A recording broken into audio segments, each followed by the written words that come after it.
두 번째로 마가복음 안에서 예수님은 사람의 아들, 즉 인자로 나타납니다. 앞서 설명드린 바와 같이 인자, 즉 사람의 아들이라는 표현이 꼭 예수님의 인성만을 표현하는 것은 아니다라는 사실을 주의하면서 요 단락, 이 단락을 함께 살펴봤으면 좋겠습니다.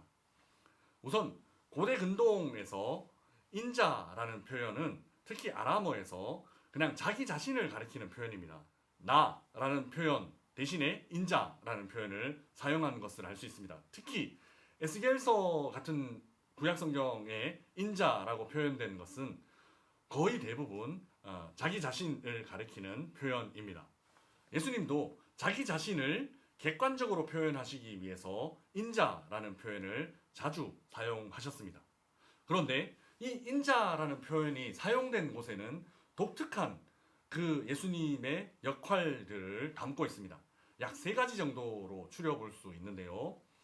첫 번째, 인자는 지금 여기 있다라는 의미, 지금 여기 있는 분의 어떤 권위와 어떤 권세를 나타내는 표현 가운데 사용됩니다.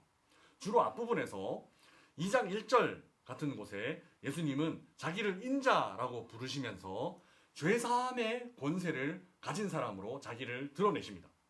그리고 2장 28절에는 인자를 안식일의 주인으로 표현하십니다.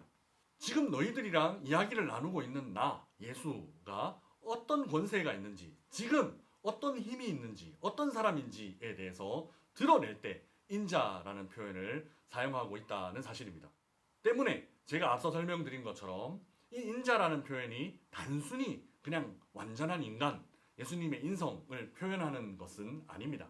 조금 다른 뉘앙스들을 가지고 있다라는 사실을 유념하셔야 합니다. 이 첫 번째 인자라는 표현 안에서 예수님은 권세 있는 분으로 나타납니다.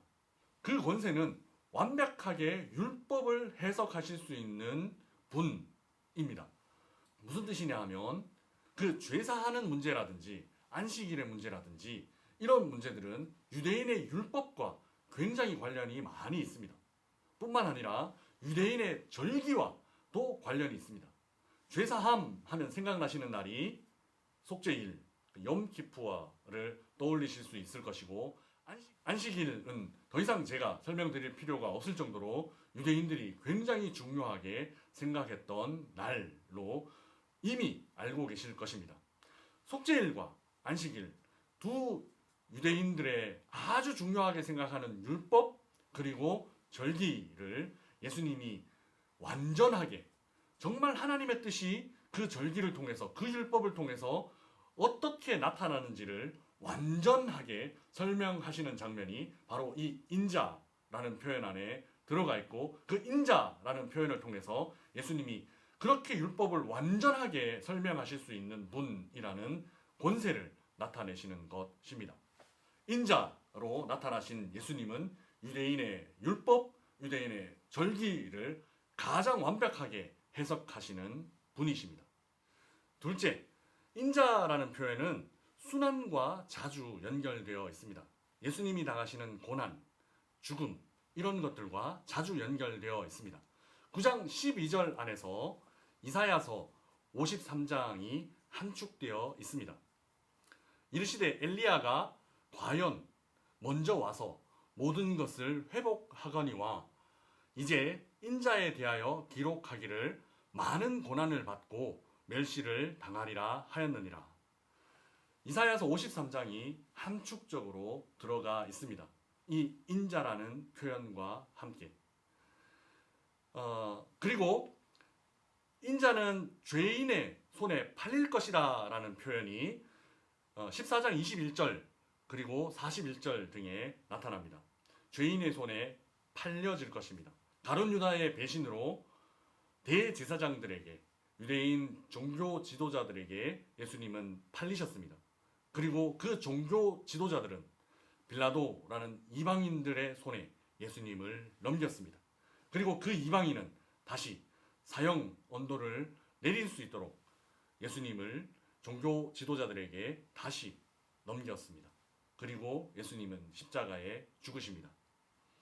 8장 31절 그리고 9장 31절 그리고 10장 33절 등에서 예수님은 유대 종교 지도자들에게, 그러니까 사내들인 공회라고 볼 수 있는 그들에게 넘겨져서 순환을 당할 것이고 심지어는 죽게 될 것이다 라고 인자라는 표현과 함께 나타나고 있습니다.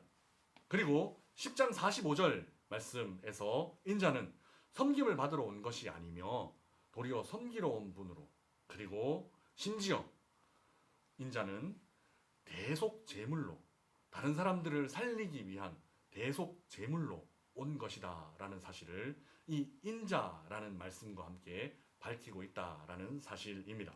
마지막으로 인자는 예수님의 부활 그리고 재림과 관련되어 있습니다.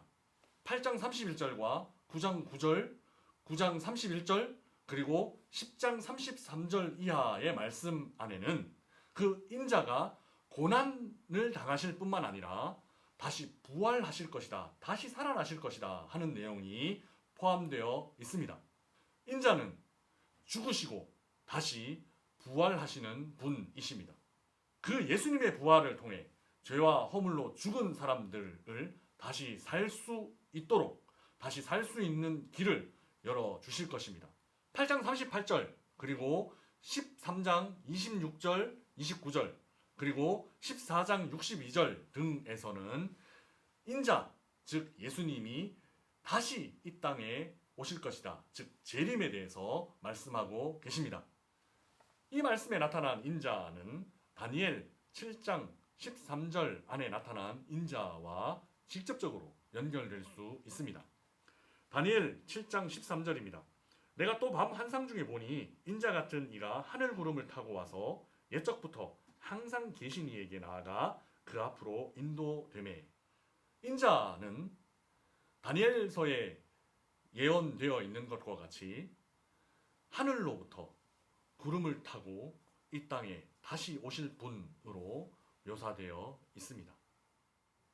요약하면 인자와 관련되어 있는 말씀은 전체 구속사를 포괄하고 있음을 알 수 있습니다. 예수님이 여기 오셔서 어떤 분이신지를 나타내시고, 예수님이 순환과 죽음을 당하시고 부활하신 이후에 다시 재림하실 것이다 라는 내용이 바로 이 인자 말씀 안에 뚜렷하게 드러나고 있습니다.